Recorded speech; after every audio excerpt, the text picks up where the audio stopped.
কে জিতবে, Lucknow super giants নাকি Rajasthan Royals? আপনি কাকে সমর্থন করতেছেন, কি কারণে সমর্থন করতেছেন, কি কারণে কোন প্লেয়ারটা আজকের দিনে তুরুপের তাস হইতে পারে? এটা যদি আপনার মনে কোনো ধরনের ধারণা থাকে সেটা কিন্তু আপনি অগ্রিম প্রেডিকশন হিসেবে কিন্তু কমেন্ট সেকশনে জানাতে পারেন। আপনারা দয়া করে ভিডিওটাকে লাইক দিবেন, সাবস্ক্রাইব করবেন। চ্যানেলটাকে গ্রো করার জন্য আপনাদের সহযোগিতা খুবই প্রয়োজন। এখন যদি একটু কাজের কথায় আসি, লখনৌ সুপার জায়ান্টস তারা ব্যাক টু ব্যাক 3টা ম্যাচ খেলছে, 3টা ম্যাচে হারছে। অন্যদিকে রাজস্থান রয়্যালস একটা সময় 4টা ম্যাচ খেলে 4টাতে জয় পেয়েছিল, তারা টেবিল টপার ছিল, কিন্তু তারা ব্যাক টু ব্যাক 2টা ম্যাচ হারছে। এখন কিন্তু তারা টেবিলের 3 নম্বর পজিশনে আছে। যদি আজকের ম্যাচটা কোনো কারণে লখনৌয়ের সাথে তারা হেরে যায়, তারা কিন্তু আরো নিচে নেমে যাবে। এটা কিন্তু তাদের জন্য নতুন না। আপনি যদি গত সিজনে খেয়াল করে দেখেন, গত সিজনেও কিন্তু তারা টেবিল টপার ছিল। 8টা ম্যাচের মাঝখানে তারা 6টা ম্যাচ জিতেছিল, এমনকি একটা পর্যায়ে তারা টেবিলের শীর্ষে ছিল, কিন্তু পরের ম্যাচগুলো কিন্তু তারা জিততে পারে নাই। একটা পর্যায়ে তারা কিন্তু সুপার ফোরও যেতে পারে নাই। এটার জন্য মেয়ের কালপিট কারা ছিল? ধ্রুব জুরেল এমনকি শেরমন হেডপ্যান। মনে পড়ে কি আপনাদের? এই ঝুটি তাদেরকে 4 থেকে 5টা ম্যাচ হারাইছে কিভাবে? 1 রানের ব্যবধানে, 2 রানের ব্যবধানে, 10 রানের ব্যবধানে, 11 রানের ব্যবধানে, ইভেন সুপার ওভারে একটা ম্যাচ তারা হারাইছে। সুতরাং বুঝতেই পারতেছেন এই দলটার মাঝখানে কিন্তু এবছরও কিন্তু এই ধরনের সমস্যা আছে। আপনি যদি লাস্ট ম্যাচের একটু ইতিহাসে আপনি টান দেন, কলকাতার সাথে তারা কি করতে পারছে খেয়াল করে দেখবেন। প্রথম 6 ওভারে 65 রান বা 63 রান, 10 ওভারে তাদের রান ছিল 95 রান, 1 উইকেটের বিনিময়ে। কিন্তু যখন 20 ওভারে খেলা শেষ হলো, তারা কিন্তু 155 রানে প্যাকেট হয়ে গেছে। তার মানে কি, এই দলের মিডল অর্ডার নাই বললে চলে। আপনি যত কথাই বলেন ধ্রুব জুরেল, শেরমন হেডম্যান, রান পরাগ, তারা কিন্তু ওই ধরনের পটেনশিয়ালিটি নিয়ে খেলতে পারতেছে না। গত সিজনে খেলতে পারে নাই, এই সিজনে খেলতে পারে নাই। যখনই তারা ভালো কিছু করতে পারতেছে, উপর থেকে হয়তো বা জাসওয়াল ভালো করতেছে, নাহলে ভবিষ্যৎ বসে ভালো করতেছে, এটার উপর ভর করে কিন্তু তারা ভালো করার একটা সুযোগ পাচ্ছে। ব্যাটিং এর কথা বলতেছে স্পেশালি।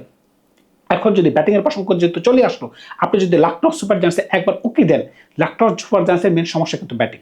আপনি যত কথাই বলেন টিম কিন্তু ভালো, কিন্তু মূল সমস্যা হচ্ছে ব্যাটিং রোটেশন। ব্যাটিং রোটেশন এত আপনি কেন করবেন? লখনৌ সুপার জায়ান্টস লাস্ট যে 3টা ম্যাচ খেললো, 3টা ম্যাচের মাঝখানে এত ধরনের পরিবর্তন, সেটা অবাক করার মতো। আপনি খেয়াল করে দেখেন, বিশ্বের নামদামি ব্যাটসম্যানের মাঝখানে এডেন মার্করাম, সাউথ আফ্রিকার ক্যাপ্টেন, তিনি সবসময় ওপেনিং করে থাকেন। কিন্তু 6টা ম্যাচের মাঝখানে তিনি লখনৌ সুপার জায়ান্টসে 3বার তার পজিশন চেঞ্জ হয়েছে। একটা ব্যাটসম্যানের যদি এতবার পজিশন চেঞ্জ হয়, তাহলে তিনি কিভাবে ভালো ব্যাটিং করবেন? আপনি খেয়াল করে দেখেন, একদিন আয়ুষ বাদল ওপেনিং করতেছে, একদিন ঋষভ পান্ত ওপেনিং করতেছে, একদিন এই দুজন ওপেনিং করতেছে, Mitchell Marsh, Aiden Markram opening করতেছে। এমনকি দলের মেইন ব্যাটসম্যান নিকোলাস পুরান, তিনি নিজেও জানেন না তিনি কি ওপেনিং খেলবেন না নিচে খেলবেন। এই ধরনের মাঝখানে কিভাবে জয় সম্ভব? শুধুমাত্র লখনৌ সুপার জায়ান্টস 2টা ম্যাচ জয়লাভ করছিল, এটার পেছনে মূল কারণ কি ছিল? একটা ম্যাচ মুকুল চৌধুরী তাদেরকে জয় এনে দিছে, অন্য একটা ম্যাচ ঋষভ পান্ত 60 রান করে জিতাইছিল। এছাড়া কিন্তু ব্যাটিং এর মাঝখানে কোনো ধরনের আপনি পারফরমেন্স খুঁজে পাবেন না। আপনি যদি বিগত ম্যাচটি টান দেন, পাঞ্জাব যে 254 রান নিয়েছিল, একটা ফ্ল্যাট একটা ট্র্যাক, যেখানে পাঞ্জাবের ব্যাটসম্যানরা দুর্দান্ত খেলতে পেরেছিল, এখন কি আপনি বলতে চান যে লখনৌ সুপার জায়ান্টসের কাছে ব্যাটসম্যান নাই? আমি সেটা মানি না ভাই। কি কারণে? আপনি খেয়াল করে দেখেন, Mitchell Marsh, Aiden Markram, Nicholas Pooran, Rishabh Pant, মুকুল চৌধুরী, আব্দুল সামাদ, এই যে প্লেয়ারগুলোর নাম বললাম, সবাই কিন্তু বিগ হিটার, এমনকি সবাই কিন্তু ক্যাপেবল। কিন্তু কোনো ব্যাটসম্যান কিন্তু 200-র ঘরে স্ট্রাইক রেট দিতে পারে নাই। এটার পিছনে মূল কারণ কি? ইন্টেন্টের অভাব। আপনার কাছে যদি ওই ধরনের ইন্টেন্ট না থাকে, তাহলে আপনি ম্যাচ কিভাবে হারবেন? হ্যাঁ, আপনি 254 রান নিতে পারবেন না, বেশ ভালো কথা, কিন্তু ওই ধরনের ইন্টেন্ট আপনাকে দেখাতে হবে। অন্যদিকে রাজস্থানও কিন্তু ভালো ছন্দে নাই। আমি কিন্তু বলছি ব্যাক টু ব্যাক তারা 2টা ম্যাচ হারছে। একটা সানরাইজ হায়দ্রাবাদের সাথে, প্রফুল হিংরে, মনে পড়ে কি? প্রথম ওভারে কিন্তু তিনি 3টা উইকেট ফেলে দিয়েছিলেন। ওই দিন কিন্তু প্রফুল হিংরের কাছে তারা হেরে যায়। এমনকি পরের দিন বরুণ চক্রবর্তী, এমনকি সুনীল নারায়ণ, যে কিনা 8 ওভারের মাঝখানে শুধুমাত্র 40 রান দিছে, এমনকি 5টা উইকেট কিন্তু তারা তুলে নিছে। এই কারণে কিন্তু এই দলটা কিন্তু একদম খাদের কিনারে পড়ে গেছে। আমি কিন্তু এর আগেও বলেছিলাম এই দলের মিডল অর্ডার কিন্তু খুবই দুর্বল। আমি যত কথাই বলেন আপনি যে রায়ান পরাগ আছে, ধ্রুব জুরেল আছে, শেরমন হেডম্যান আছে, ডেভন ফেরার আছে, এমনকি রবীন্দ্র জাদেজা আছে, তারা কিন্তু ওই ধরনের কোনো উপযুক্ত খেলা কিন্তু খেলতে পারতেছে না। তবে 2টা দলের বোলিং কিন্তু ভালো। তবে ইচ্ছা করলে লখনৌ সুপার জায়ান্টস কিন্তু তাদের বোলিংটাকে আরো ভালো করতে পারে। তবে কেন যে তারা করতেছে না, সেটার উত্তর কিন্তু আমি বলতে পারতেছি না। কারণটা হচ্ছে হেনরিক নোকিয়াকে তারা বেঞ্চে বসা রাখছে, শুধুমাত্র উপরের দিকে একটা ম্যাচ সম্ভবত খেলাইছিল। এরপরে তার কি অপরাধ বা তার কোনো ইনজুরি আপডেট আছে কিনা সেটা কিন্তু আমরা জানি না। কি কারণে তাকে নেওয়া হচ্ছে না, কিংবা তার কিন্তু ইচ্ছা করলে ব্যাটিংটাকে আরেকটু মজবুত করতে পারে। তারা হয়তো বা জশ ইংলিশের জন্য বসে আছে, কিন্তু ম্যাথুর ব্রেস্টে কিন্তু বেঞ্চে বসা আছে। ভাই, আপনি আব্দুল সামাদের মতো ব্যাটসম্যানকে ক্যারি করে যাচ্ছেন, এমনকি দিনের পর দিন খেলাচ্ছেন, যে ব্যাটসম্যানটা আইপিএল এর ইতিহাসে 57 থেকে 58টি ম্যাচ খেলে তিনি 800 রান করতে পারছেন। আমি আমার আগের ভিডিওতে বলেছিলাম ভাই, একটা প্লেয়ার কিন্তু 14-15টা ম্যাচ খেলে একটা সিজনে 400 থেকে 600 রান করে। আপনি খেয়াল করে দেখেন, পাঞ্জাবের কিছু ব্যাটসম্যান, প্রভসিমরন সিং, প্রিয়াঙ্ক শায়ার, অন্য কোথাও গেলাম না, তারা কিন্তু 500 থেকে 600 রান কিন্তু একটা সিজনে করতেছে। আপনি যদি গুজরাটে দেখেন, সাই সুদর্শন কতবার 800 রান করতে পারছেন, শুভমন গিল 600 করে রান করতে পারছেন, জস বাটলার 700 উপর রান করতে পারছেন। ভাই, একটা ব্যাটসম্যান এই ধরনের রান কিন্তু কমন। আব্দুল সামাদকে এত সুযোগ দেওয়ার কি আছে? এই ব্যাটসম্যানের প্রতি তো এই ধরনের আগ্রহ দেখায় কোনো লাভ নেই। তবে লখনৌ সুপার জায়ান্টস যদি ভালো কিছু করতে চায়, তাদের ব্যাটিংটাকে একটু রিসলভ করতে হবে যে এত নড়াচড়া করা যাবে না। ঋষভ পান্ত প্রথম ম্যাচে ওপেনিং করেছিলেন, বিনা অপরাধে তিনি আউট হয়ে গেছেন, অপর প্রান্তে বাজে একটা রান আউট হয়েছেন। এই সকল রান আউটের ক্ষেত্রে কোনো ব্যাটসম্যানের কোনো দায়িত্ব নাই, মানে কোনো দোষী নাই। তিনি রান আউট হয়েছেন, পরের ম্যাচে তিনি আর ওপেনিং করতেছে না। এই ধরনের কল আসলে কে নেয়? দলের মালিক কোয়েনকে সাহেবকে নিতেছেন নাকি অন্য কেউ নিতেছেন? এটার ফলে কি হচ্ছে জানেন, যে লখনউ সুপার জায়ান্টস কিন্তু খুব ইজিলি বলতে পারবে যে এই কল তো আমি নিয়ে নেই, আমি তো উপরে নামতে চাইছিলাম কিন্তু আমাকে ইচ্ছা করে 4 নম্বরে নামাইছে, এই কারণে আমি খারাপ খেলছি। মানে দায় ছাড়া যে একটা ভাবনা লখনউ সুপার জায়ান্টস কিন্তু এখন এই কারণে কিন্তু একটা দায় ছাড়া ভাবে চলে গেছে। কারণটা কি, এত পরিবর্তনের মাঝখানে আপনাকে কখনোই দোষারোপ করা যাবে না যে আপনাকে পর্যাপ্ত সুযোগ দেওয়া হয়েছে কিন্তু আপনি ভালো খেলতে পারেন নাই। এখন লখনউ সুপার জায়ান্টসের প্লেয়াররা কি বলবে যে আমি তো উপরে নামতে চাইছিলাম, ঋষভ পান্ত বলে যে আমি তো এটা করতে চাইছিলাম, আমাকে এটা করতে দেওয়া হয় নাই, এই কারণে আমরা হেরে গেছি। এখন যদি একটু তাদের বোলিংটা নিয়ে কথা বলেন, আপনি খেয়াল করতে পারেন মোহাম্মদ শামি, আবেশ খান, দিগ্বেশ সাথী, প্রিন্স ইয়াদব এই বলারটার প্রতি কিন্তু বিশেষ নজর রাখতে হবে। আপনি খেয়াল করে দেখেন পাঞ্জাবের সাথে যেখানে সকল বলার মার খেয়েছিল কিন্তু তিনি কিন্তু 4 ওভারের মাঝখানে সম্ভবত 24 থেকে 25টা রান দিয়েছিলেন, এমনকি 2টা উইকেট নিতে পারছেন। সুতরাং এই প্লেয়ারটার প্রতি কিন্তু আমার কিন্তু বিশেষ নজর থাকবে। গত সিজনেও তিনি ভালো বোলিং করছেন, এই সিজনেও তিনি দুর্দান্ত বোলিং করতে পারতেছেন। এখন এবছর ইচ্ছা করলে বা এবারের ম্যাচটাতে ইচ্ছা করলে লখনউ সুপার জায়ান্টস কিন্তু একটু পরিবর্তন কিন্তু করতে পারে। কিভাবে করতে পারে? হেনরিক নোকাকে তারা দলের মাঝখানে ঢোকাইতে পারে, হয়তো মোহাম্মদ শামিকে তারা বেঞ্চে বসাই দিতে পারে। মোহাম্মদ শামির প্রথম 1টা ওভার 2টা ওভার খুবই দুর্দান্ত যায়, কিন্তু লাস্টের দিকে 1টা থেকে 2টা ওভার এত বাজে যায়, মারাত্মক খারাপ। সেটা মহসিন খানকে হইতে পারে।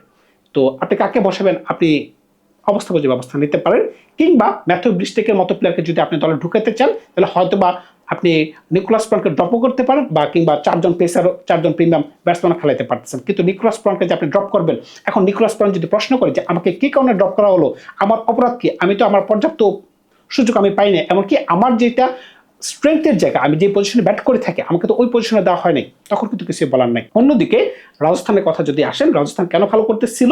একটা সময় তাদের ব্যাটিং ক্লিক করতেছিল, উপর দিকে জ্যাসল সৌরভবংশী প্রত্যেকটা ম্যাচে ভালো খেলতে পারতেছিল, সেটার উপর ভর করে নিচের দিকে মিডল অর্ডার ব্যাটসম্যানরা টুকটাক রান করতেছিল। এমনকি সবচেয়ে গুরুত্বপূর্ণ হচ্ছে তাদের বলিং। আপনি যত কথাই বলেন, এবারে টুর্নামেন্টে রাজস্থানের বলিং কিন্তু ভাই বিশ্বসেরা। আপনি খেয়াল করে দেখেন জফরা আর্চার প্রত্যেকটা ম্যাচেই প্রায় তিনি প্রথম ওভারে এমনকি প্রথম বলে কিন্তু উইকেট নিতে পারতেছেন। এটা কিন্তু একটা বিরাট একটা অ্যাচিভমেন্ট। প্লাস নরেন্দ্র বার্কার তাকে ভালো সঙ্গ দিতে পারতেছেন। তুষার দেশপান্ডে বলেন, সন্দীপ শর্মা বলেন, এমনকি রবীন্দ্র জাদেজা, সেই সাথে রবি বিষ্ণু, এই 6জন বলার যদি দলের সাথে যুক্ত থাকেন, যে কোনো দলের জন্য কিন্তু তারা থ্রেট হয়ে যেতে পারে। ব্রিজেশ শর্মা কিন্তু তাদের দলে রয়েছে। সুতরাং বুঝতেই পারতেছেন এই দলটা কিন্তু কোনোভাবেই খারাপ না।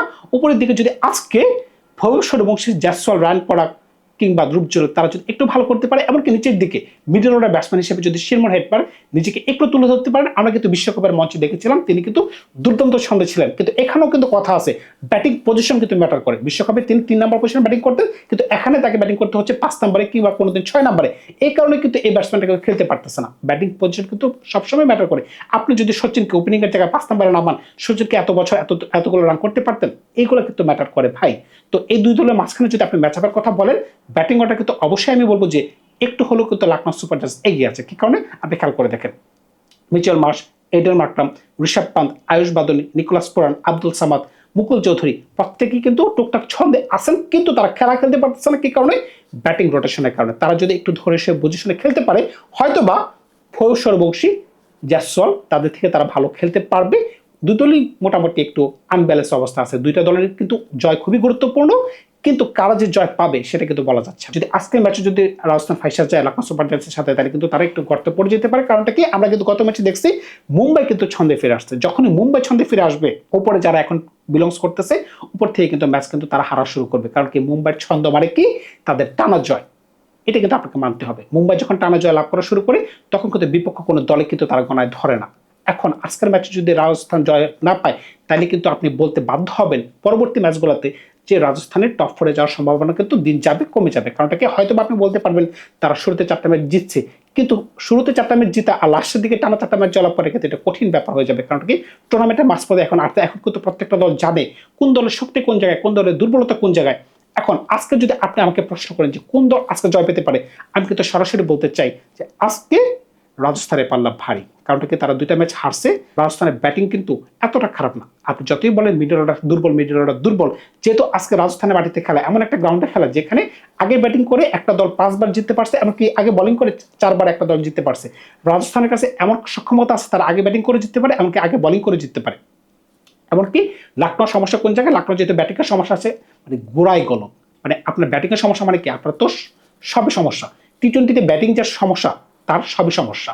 এখন এই কারণে আমি বলতে বাধ্য হচ্ছি যে আজকে যদি রাজস্থান একটু ভালো খেলতে পারে তাহলে অবশ্যই আমি বলবো যে রাজস্থানের পাল্লা ভারী, আমাকে তারা দিন শেষে জয়ের মুখ নিয়ে মানে আরেকটা 2টা পয়েন্ট দিয়ে তারা টেবিলের শীর্ষে বা 8 নম্বর পজিশনে, তারা 3 নম্বর পজিশনে হয়তো বা থাকতে পারে, কিন্তু 2টা পয়েন্ট কিন্তু তাদের পকেটে যেতে পারে। ধন্যবাদ সবাইকে, ভালো থাকবে। আপনারা নতুন কোনো গল্প নিয়ে খুব শীঘ্র হাজির হবো আপনাদের সাথে।